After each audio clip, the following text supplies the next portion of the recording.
Hello students, welcome back to the lecture series in genetics. In this lecture, I will be discussing about the Mendel's laws of inheritance.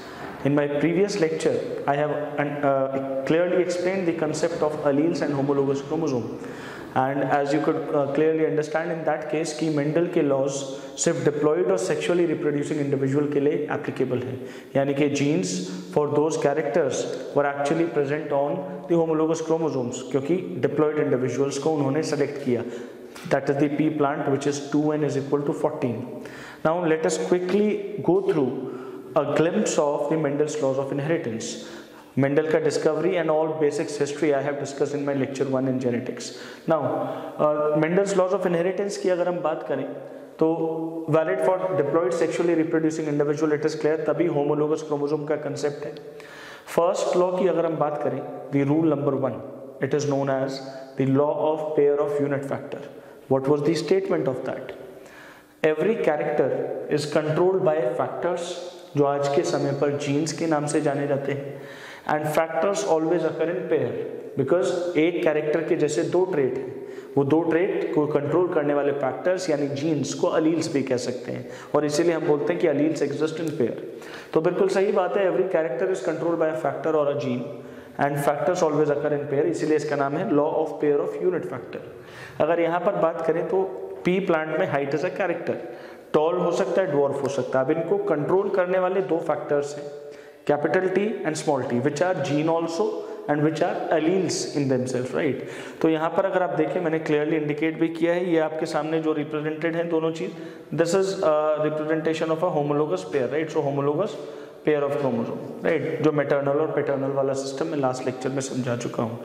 So this is about the first law called as law of pair of unit factors. Now moving on to the rule number 2 or second law, the law of dominance. Law of dominance क्या state करता है? In a dissimilar pair of factor, dissimilar मतलब heterozygous condition जो आप basic classes से पढ़ते हैं. So in a dissimilar pair of factor यानी heterozygous condition, one member of the pair is going to suppress the effect of another pair, यानी कि एक मेंबर दूसरे मेंबर के एक्सप्रेशन को नहीं होने देगा. जिसने दूसरे को सप्रेस किया वो डोमिनेंट अलील के नाम से जाना जाता है, और जो सप्रेस हो गया वो रिसेसिव अलील के नाम से जाना जाता है. तो अगर आप यहाँ पर देखें, capital T suppressing small T, this is dominant Aleel, this is recessive अलील. आपको पता है, इसलिए हेट्रोजाइगस में इसका जो हाइट या इसका जो फिनोटाइप निकल के आएगा, that phenotype is going to be tall in nature. I hope that is clear. So we are now moving on to rule number 3. Rule number 1 क्या पढ़ा आपने? Law of pair of unit factors. Rule number 2 आपने क्या पढ़ा? Law of dominance. So now moving towards the next rule called as law of segregation. तो उसको देखते हैं हम. So third rule के बारे में बात करने जा रहे हैं हम, which is also known as the law of segregation, और वो एक universal rule है. We are going to understand that particular fact, right? So we are now trying to understand the rule number 3 या law number 3, which is also known as law of segregation. Law of segregation. Segregation. इससे पहले कि हम इसका statement देखें that what is the law of segregation, let me tell you few important features about this particular law. This particular rule is universal in nature. This is a universal law, meaning that it is applicable in every case but provided diploid individual which are sexually reproducing. So it's a universal law, इसका कोई exception नहीं देखा गया है. It is also known by another name, right? Another name क्या है? Law of purity of gametes. Law of purity of gametes भी इसका नाम है. इसका क्या कारण हो सकता है? Law of purity of gametes. Law of purity of gametes इसलिए कहते हैं because gametes are always haploid in nature, that is they are pure, right?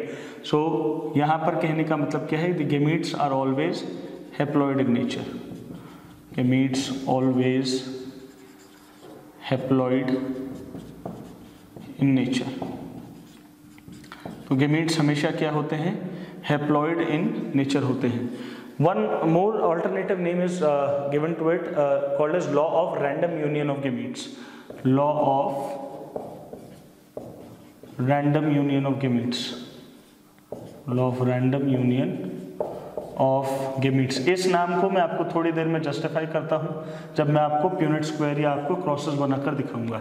But let me tell you that this law of segregation, which is rule number 3, it's a universal law, also known as law of purity of gametes because gametes are always haploid in nature. एक और नाम है law of random union of gametes, जिसको हम आगे चल के समझेंगे कि why it is given that name. But इससे अगर हम यहाँ पर एक बात करें तो जो लॉ ऑफ सेग्रीगेशन था, it was proposed by Mendel based upon whatever research he did on monohybrid cross। और monohybrid cross का क्या मतलब होता है? क्रॉस इन्वॉल्विंग सिंगल कैरेक्टर, जिसमें वो एक ही कैरेक्टर को पढ़ना चाहते थे। So another important information about this particular thing that it was proposed by, so it was given on the basis of the results of monohybrid crosses, results of monohybrid cross। and what is a monohybrid cross? Cross involving single character, right. ध्यान रखिए nature में कोई cross monohybrid नहीं होती, character तो सारे fuse होते हैं। आप कितने कैरेक्टर्स को पढ़ रहे हैं, these terms are made by us, right. मैंने एक कैरेक्टर को पढ़ना चाहा, हाइट को ही फॉलो कर रहा हूँ, फर्स्ट जनरेशन सेकंड जनरेशन, तो my cross is a monohybrid cross. So what is monohybrid cross? Cross involving single character, cross involving single character under consideration या single character under consideration। I hope this is clear. So एक cross जो single character को involve करे, उसके basis पर Mendel ने propose की। So I am coming it again, universal rule, law of purity of gamete, law of random union of gamete proposed by Mendel based on the results of monohybrid cross। Now we are going to look at what is actually the meaning of this thing and what is the statement। अब हम law of segregation के statement के बारे में बात करेंगे। So what does law of segregation actually state? So law of segregation क्या कहता है उसके बारे में देखते हैं। So law of segregation states that at the time of gametogenesis, the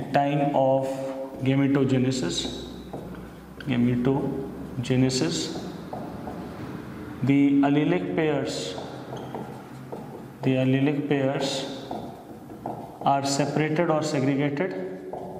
So allelic pairs are what? Separated or segregated and they will be reunited at the time of fertilization। So they will be reunited at the time of fertilization, right। So जरा देखते हैं यहाँ पर। So at the time of gametogenesis allelic pairs एक दूसरे से अलग हो जाएंगे, that is segregated and they will be reunited at the time of fertilization. What we actually mean by this particular thing? So let us consider कि एक monohybrid cross हम देखते हैं। We have a tall plant cross to a dwarf pea plant like this, और एक rule central है कि जो पेरेंट्स उन्होंने क्रॉस किए वो हमेशा प्योर लाइन यानी होमोजाइगस होते थे। तो this is capital T cross with small T, right. आप सबको पता है कि जो F1 इसके बाद बनता है that is capital T small T which is going to be formed. और मैंने आपको एक फॉर्मूला भी बताया, सब लोगों ने बेसिक पढ़ा भी है, that if you understand number of gamete, right, number of gametes from any genotype, there is a direct formula for number of gamete which is 2 raised to the power n, जहां पर n क्या होता है आपका? Number of heterozygous pairs, number of heterozygous pairs. I hope this is clear to everyone. So ये आपका क्या होता है? नंबर ऑफ हेट्रोजाइगस पेयर्स की बात होती है। अभी यहाँ पर देखते हैं तो आपके पास ये है, यहाँ पर एक चीज क्लियर है, अगर आप इस पे नंबर ऑफ गेमीट्स कैलकुलेट करें तो कितना बनेगा? 2 raised to the power 0 1 gamete. इस पे भी आप लगाएं तो 2 raised to the power 0 1 gamete. What is the 1 gamete which can be coming from this side? So इसको थोड़ा सा नीचे आप बना लेते हैं। सो यहाँ से क्या सिंगल गेमीट आएगा? अगर मैं यहाँ पर गेमीट इंडिकेट करूँ तो यहाँ पर जो गेमीट आएगा that will be having what? Like this, capital T, right. यहाँ से जो गेमीट की बात करें वो क्या आएगा आपका? Small T. तो इसका मतलब जो F1 आपके सामने बनेगा that will be capital T small T, जिसमें ये दोनों कंबाइन हो जाएंगे। अब आपको यहाँ से समझ आएगा कि कैसे एलिलिक पेयर सेपरेट होते हैं। एक्चुअली ये तो यहाँ से भी हमें क्लियरली समझ आ रहा है कि अगर आप देखें एलिलिक पेयर्स यहाँ से ही सेपरेट होना शुरू हो गए हैं, राइट। यहाँ पे इस तरीके से थे आपके पास, और इस पर्टिकुलर कॉम्बिनेशन में अगर मैं डिपिक्ट करूँ तो they would have been something like this, capital small T, right. तो यहाँ पर कहने का क्या मतलब है, आप देखिए दोनों एलिलिक पेयर सेपरेट हुए, यहाँ से एक कैपिटल टी वाला आया, यहाँ से एक स्मॉल टी वाला आया, जब दोनों ज्वाइन हुए तो आपका क्या बना, कैपिटल टी स्मॉल टी। तो आप इसको इस तरीके से बना सकते हैं, right, you can easily make it like this. So capital T और स्मॉल टी। आप क्या करते हैं, F1 का सेल्फिंग करते हैं, right. What we actually do over here is F1 का सेल्फिंग बोलते हैं, राइट। तो कैपिटल टी स्मॉल टी, इसका मतलब ये एक मेल इंडिविजुअल सेम जीनोटाइप का, ये female individual. Now coming on to the next thing, अब आपको यहाँ से एलिलिक सेपरेशन में दिखाना चाहता हूँ, जो अब मैं आगे बात करने वाला हूँ। आप सब लोगों ने पढ़ा है कि एक प्यूनेट स्क्वायर बनाना यहाँ पर सीखते हैं। तो जब आप इस F1 जनरेशन के लिए यहाँ पर बात करते हैं, you make a Punnett square like this, right, you make a Punnett square in this particular manner.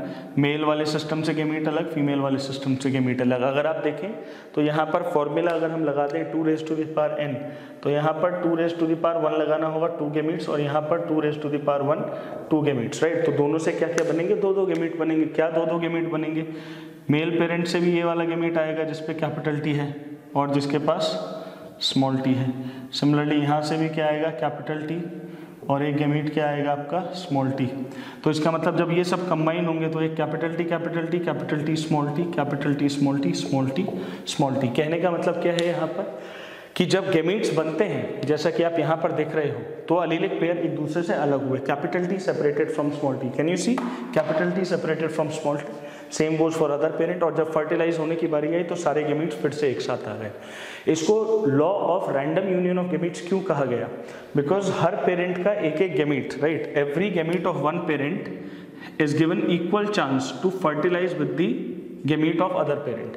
Her gamete जो एक पेरेंट का है वो दूसरे पेरेंट के दोनों गेमीट से मेट करेगा और इक्वल चांसेस से मेट करेगा। That's why law of random union of gamete. सवाल ये है कि अगर इस कंसेप्ट की बात की जाए तो आप सब लोग पढ़ते हैं कि ये जो आपके सामने रिजल्ट बना हुआ है, this particular result is called as the F2 generation. तो F2 जनरेशन में what is the phenotypic and genotypic ratio, अगर हम यहाँ पर देखें तो ये आपका टॉल होता है, ये आपका टॉल है, this is your tall and this is your dwarf. So what is the phenotypic ratio that you have in this case? So phenotypic ratio क्या है, 3 tall is to 1 dwarf. This is the phenotypic ratio, right? And what is the genotypic ratio that we have in this case? 1 capital T is to 2 capital T small t is to 1 small t. So F2 generation में monohybrid cross में जो Mendel ने research किया, F2 generation का phenotypic ratio क्या है आपके पास, what is the phenotypic ratio? So phenotypic ratio कितनी आई है आपकी, 3 tall is to 1 dwarf। और जीनोटाइपिक रेशियो क्या आई है आपकी, 1 is to 2 is to 1, right. This is the genotypic ratio that we have. So ये आपका क्या है, जीनोटाइपिक रेशियो आपके पास है। I hope that make sense to everyone. तो लॉ ऑफ सेग्रीगेशन जो कि मेंडल के मोनोहाइब्रिड क्रॉसेस के बेसिस पर प्रपोज हुआ, उसमें जब मोनोहाइब्रिड क्रॉस होगी F2 जनरेशन की फिनोटाइपिक रेशियो 3:1 आएगी और जीनोटाइपिक रेशियो 1:2:1 आएगी। और ये सेंट्रल रूल आपको आगे लॉ ऑफ इंडिपेंडेंट असॉर्टमेंट में काम आएगा।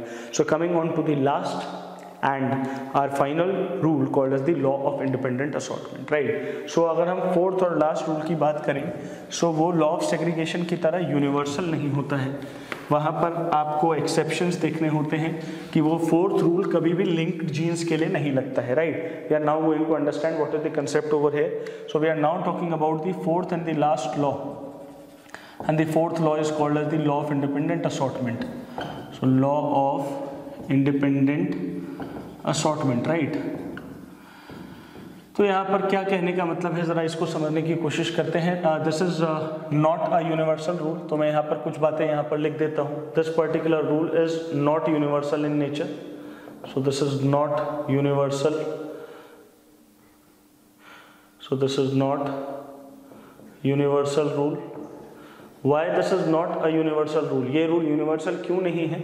Because it is not applicable for linked genes.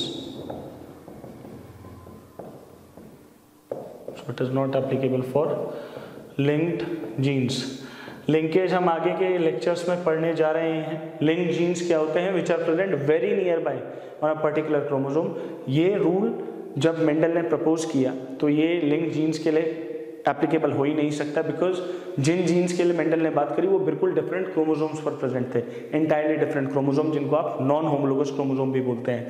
Another important thing, this particular results were proposed by Mendel based upon his research of dihybrid cross, right. So dihybrid cross के research के basis पर ये जो rule है वो propose किया गया था। पिछला वाला law of segregation monohybrid cross के बेसिस पर, ये वाला रूल आपके डायहाइब्रिड क्रॉस के बेसिस पर। पहले स्टेटमेंट देख लेते हैं, स्टेटमेंट यहाँ पर क्या कहता है उसको देख लेते हैं। दिस स्टेटमेंट यहाँ पर है कि assortment of the alleles of one pair is independent. Assortment of alleles of one pair is independent of other pair during gametogenesis.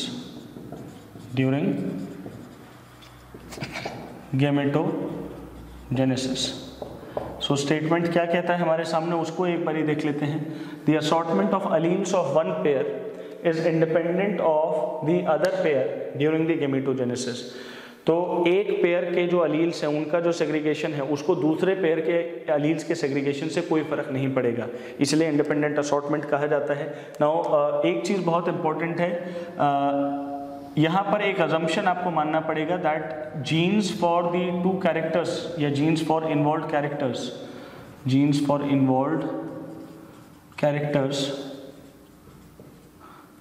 should be present on different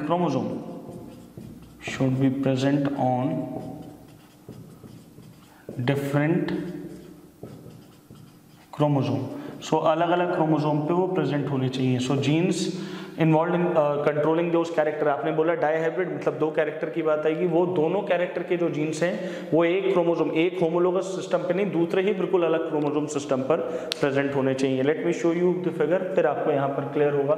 late us come to an example, then it will be very much clear to all of you. So यहाँ पर देखते हैं कि हम law of independent assortment को कैसे यहाँ पर रिप्रेजेंट करेंगे। हम यहाँ पर एक चीज़ मान लेते हैं, let's have a clear cut understanding. मैं यहाँ से शुरुआत कर रहा हूँ, tall and round seeded, pea का ही एग्जाम्पल ले रहा हूँ मैं आपके सामने, crossed with dwarf and wrinkle seeded, dwarf and wrinkled seeded, right.